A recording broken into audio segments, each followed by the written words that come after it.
Hello everyone, I'm SpeedyGRT, or Speedy Gray Rocket, and welcome back to another video on the MLemSMP. Today we're going to get right to work and start off on our new shop, which I'm planning on putting behind Solana's shop and Faith's wood store. So it's going to be right back here, which I think is going to be super cool, and we're going to make it a super cool cave and a few other things, but you'll see that during the time lapse.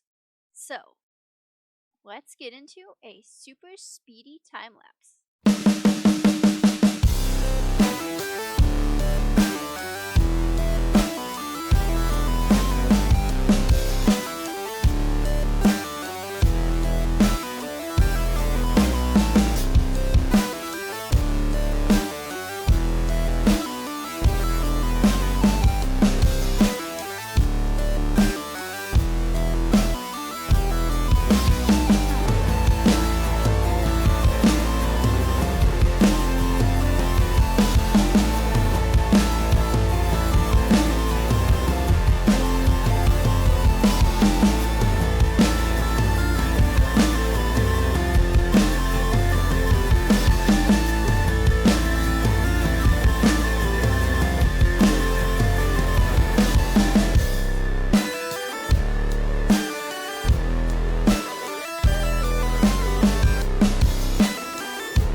We've finished the main exterior of our shop. It's not completely done, but we'll be finishing it in future episodes. So, here it is. This is our cave so far, and it's mostly inspired by Grian's Season 8 Hermitcraft base, which was the Midnight Alley. I wanted to go with a similar style, but instead of an alley inside of it, the cave will be an actual cave, and it will be going down underground where it will house my shop and many different caverns. this is my main area, which I plan to use for selling many blocks that are found in the caves, like stone, deep slate, stuff like that. And this little cave over here will lead down to some underground caverns, which you'll see what I plan on doing with those in the future. While doing this, I also had a little surprise from True Vanilla, who was featured in my last episode. She was so very kind as to sell me an elytra for 10 diamonds. 20 diamonds. For 20 diamonds. So, I have that back in my base, and we're going to go enchant it with mending and unbreaking. So we can finally fly around this world and get to the tops of our builds easier. So let's go. As you can see, I have a mending book right here and an unbreaking 3 book with the elytra that True Vanilla gladly provided us for the fee of 20 diamonds. So first we'll get mending in here. Can I not? Oh, there it is. So we'll get the mending elytra, and then we'll get the unbreaking 3, and it is fully enchanted. So now all we have to do is make some fireworks, which we have 21.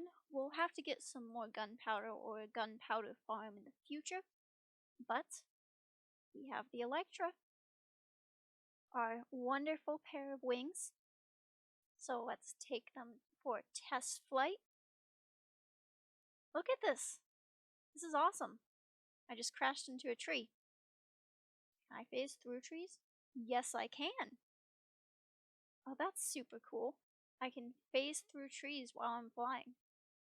So, we'll go back and work on our base now. Oh, it looks like if I jump with the cloud belt that I have, the cloud in the bottle, then I kind of fly. Like, look at this thing. Oh, this is super cool. And then I can launch myself up like a kitsune. I don't even need some rockets. Maybe to go farther, but not to launch off the ground. That's super cool. So let's go work on a few more aspects of our base. And we'll see what to do next. There is a raid at Gray's base right now. So I am going to try to help them out a few because this is not fun. And Gray might have a little bit of trouble getting rid of all of these guys. So I think if I at least get rid of the Ravagers, then we're good. So I'm just firing up here because if not, I might, end up perishing. So let's keep firing at these guys. I don't know how much health they have. Let's get rid of the witches. It's probably pretty important. Don't drink the health potions. You're drinking the health potions. This is not helping.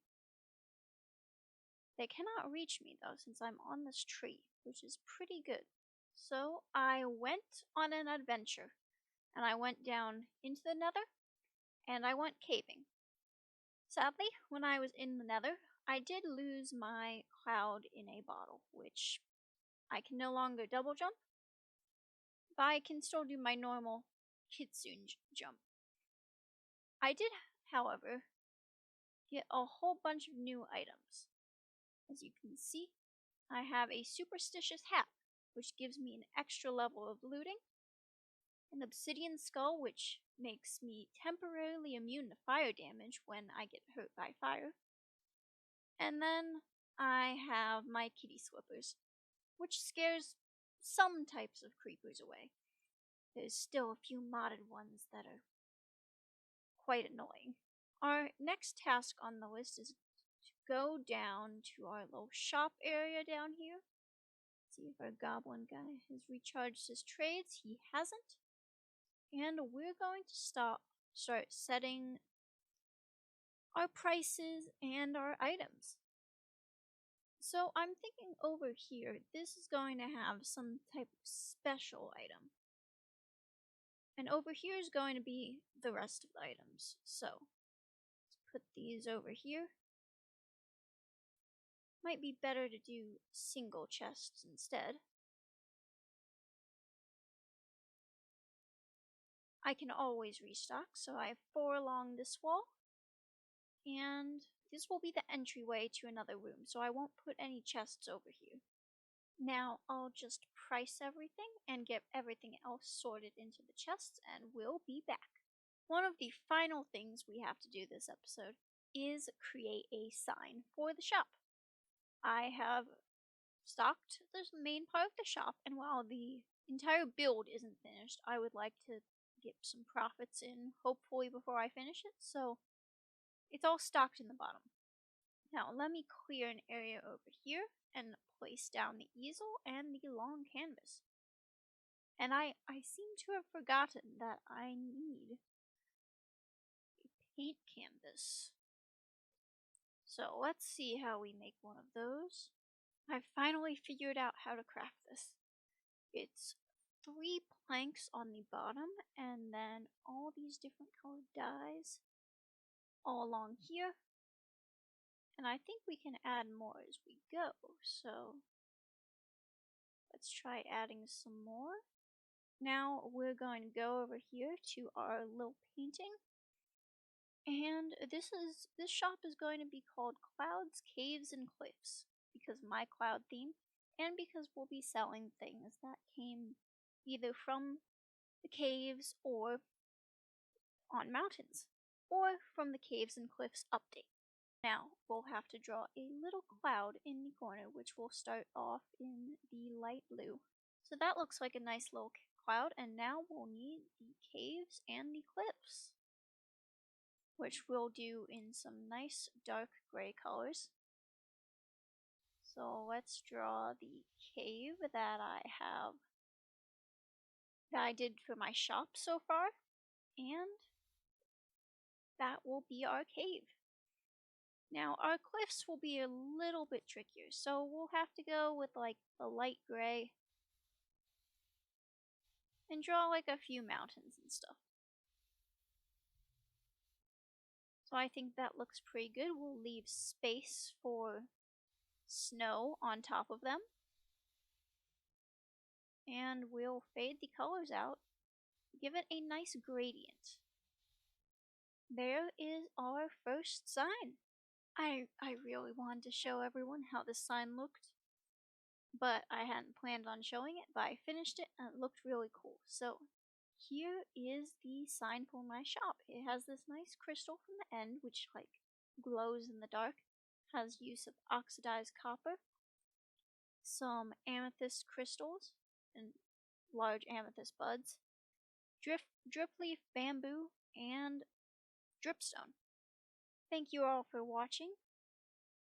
Hope you enjoyed this episode, and leave a comment down below on what you think and what you want me to do next. Goodbye.